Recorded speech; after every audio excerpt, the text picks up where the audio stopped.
오늘 말씀은 누가복음 23장 26절에서 43절 말씀입니다. 누가복음 23장 26절에서 43절 말씀입니다.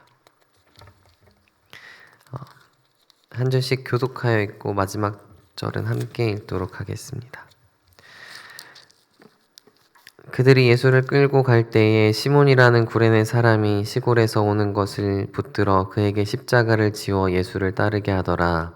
또 백성과 및 그를 위하여 가슴을 치며 슬피 우는 자들이 큰 무리가 따라오는지라. 예수께서 돌이켜 그들을 향하여 이르시되 예루살렘의 딸들아 나를 위하여 울지 말고 너희와 너희 자녀들을 위하여 울라. 보라 날이 이르면 사람이 말하기를 잉태하지 못하는 이와 해산하지 못하는 배와 먹이지 못한 그때에 사람들이 산들을 대하여 우리 위에 무너지리라 하며 작은 산들을 대하여 우리를 덮으리라 하리라. 푸른 나무에도 이와 같이 하거늘 마른 나무에 어떻게 하시니라. 또 다른 두 행악자도 사형을 받게 되어 예수와 함께 끌려가니라. 에골이라 하는 곳에 이르러 거기서 예수를 십자가에 못 박고 두 행악자도 그렇게 하니 하나는 우편에 하나는 좌편에 있더라. 이에 예수께서 이르시되 아버지 저들을 사하여 주옵소서 자기들이 하는 것을 알지 못하님이다 하시더라. 그들이 그의 옷을 나눠 제비를 뽑을세 백성은 서서 구경하는데 관리들은 비웃어 이르되 저가 남을 구원하였으니 만일 하나님이 택한 자 구원할지어다 하고 군인들도 희롱하면서 나와 신포도주를 주며 이르되 내가 만일 유대인의 왕 내가 너를 구원하라 하더라. 그의 위에 있는 유대인의 왕이라 쓴 패가 있더라. 달린 행악자 중 하나는 비방하여 이르되 내가 그리스도가 아니냐 너와 우리를 구원하라 하되 하나는 그 사람을 꾸짖어 이르되 내가 동일한 정죄를 받고서도 하나님을 두려워하지 아니하느냐. 우리는 당연히 하는 것이 당연한 거니와 이 사람은 행한 것이 옳지 않은 것이 없느니라 하고 이르되 예수여 당신의 나라에 임하실 때에 나를 기억하소서 하니 예수께서 이르시되 내가 진실로 함께 나고 있으리라 하시니라. 아멘. 십자가형은 당시 로마 제국에서 가장 잔인한 사형 도구입니다. 십자가에 못 박히게 되면은 못 박힌 곳에 몸무게와 같은 힘이 가해져서 고통이 극화되고 또 못에 잔뜩 끼었을 이물질에 인한 감염으로 파상풍이 일어납니다. 여기에 못 박힌 팔이 몸무게 때문에 팔이 늘어나고 결국 양쪽 어깨가 탈골이 됩니다. 이를 시작으로 온몸의 다른 관절들도 시간이 지나면서 서서히 어그러지고 온몸이 박살나는 그러한 통증을 유발합니다. 이런 와중에도 못에 박힌 손목과 발목으로 체중을 버티고 있어야 하고 또 고통에 몸부림칠 때마다 무게 중심이 변하며 끊임없는 새로운 고통을 유발하게 됩니다. 거기다가 양팔이 대못에 고정되어 있기 때문에 가슴을 압박하며 또 폐와 횡격막이 강제로 숨을 들이쉬는 상태로 만들어 놓습니다.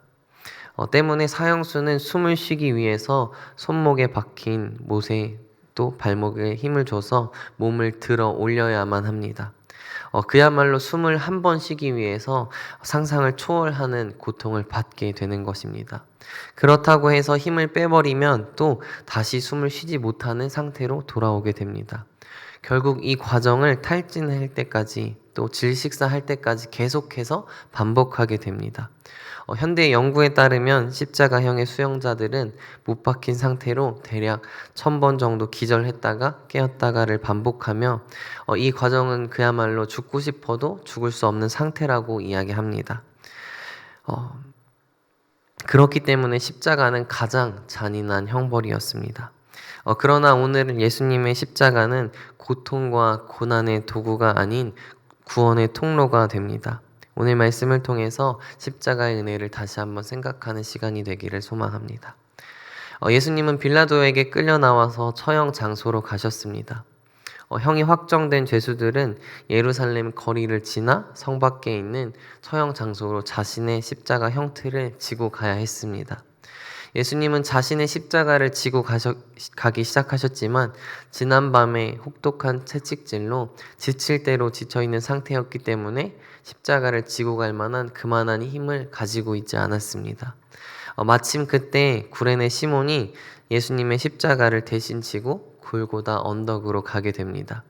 마가복음에서는 구레네 사람 시몬이 시골로부터 와서 지나가는데 그들이 그를 억지로 같이 가게 하여 예수의 십자가를 지우고 라고 되어 있습니다.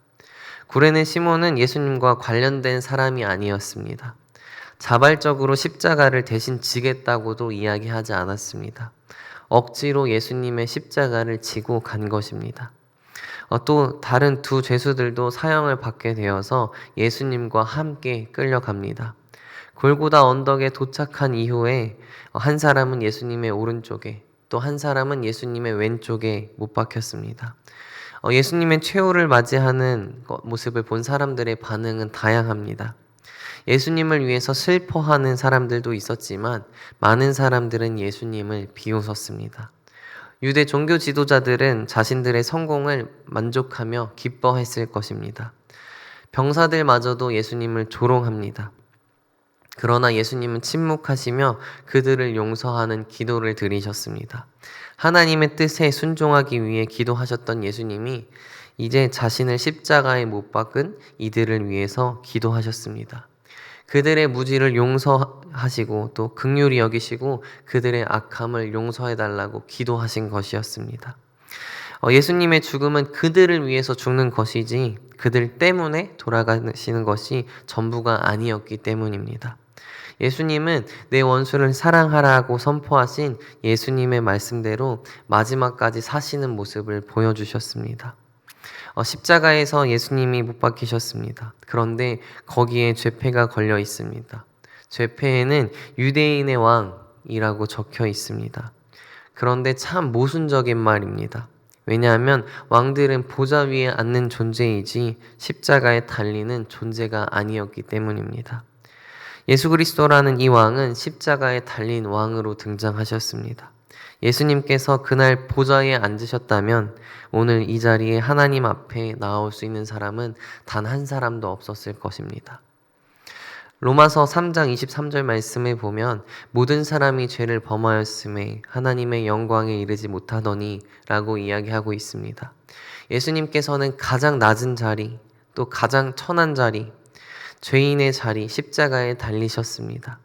예수님의 십자가의 죽음으로 인하여 우리가 하나님 앞에 나올 수 있게 된 것입니다. 예수님과 함께 십자가에 못 박혀 있던 두 사람은 예수님에 대해서 전혀 다른 두 모습을 보입니다. 한 사람은 내가 그리스도가 아니냐, 너와 우리를 구원하라 라고 이야기하며 예수님을 비방하며 저주합니다. 그런데 그 옆에 있던 한 사람은 예수님을 비방하며 저주하는 죄수를 향해 이야기합니다. 메시지 성경을 보면 너는 하나님이 두렵지 않느냐? 이분은 너와 똑같은 일을 당하고 있다. 우리야 처벌받는 것이 마땅하지만 이분은 그렇지 않다. 이분은 이런 처벌을 받을 만한 일을 하신 적이 없다라고 이야기했습니다. 이것은 믿음의 고백이었습니다. 그리고 그는 계속해서 이야기합니다. 예수여, 당신의 나라에 임할 때 나를 기억하소서. 자신을 기억해 달라고 이야기하는 것입니다. 그 믿음의 고백을 듣고 예수님께서는 오늘 내가 나와 함께 낙원에 있으리라 라고 이야기하십니다. 회개와 믿음은 마지막 순간에도 구원을 가져다 줍니다. 하나님의 은혜는 결코 늦지 않습니다. 예수님과 함께 십자가에 못 박힌 죄수는 죽음을 앞에 두고 예수 그리스도께 용서를 구하였고 예수 그리스도는 그를 받아주셨습니다. 이것은 행위로 구원을 받을 수 없음을 보여줍니다. 오직 그리스도에 대한 믿음으로 구원을 얻을 수 있습니다. 하나님께 돌아오기에 이미 늦은 시간은 없습니다. 예수님은 참혹한 고통 중에서도 자신을 믿기로 한 이 죄수에게 자비를 베풀어 주셨습니다. 또 우연처럼 시골로부터 예루살렘으로 와서 억지로 십자가를 지게 된 구레네 시몬의 가족에게도 복음의 씨앗이 심겨지게 됩니다. 그의 가족은 십자가의 은혜로 이후에 복음의 귀한 일꾼으로 쓰임 받게 됩니다. 십자가는 나에게 어떠한 의미를 가지고 있습니까? 십자가는 고통과 절망의 장소가 아니라 은혜와 회복의 자리입니다. 가장 잔인한 형벌, 그 십자가의 형벌, 또 그 십자가로 인해서 우리가 구원을 받을 수 있게 되었습니다. 우리가 그 십자가의 은혜를 또 그 십자가의 사랑을 기억하기 원합니다. 우리가 십자가 앞에 엎드려지는 삶을 살기 원합니다. 우리가 살아갈 때에 예수님, 나를 기억하소서, 내가 끝까지 주님을 따르겠나이다 라고 고백하는 삶을 살아가기 원합니다.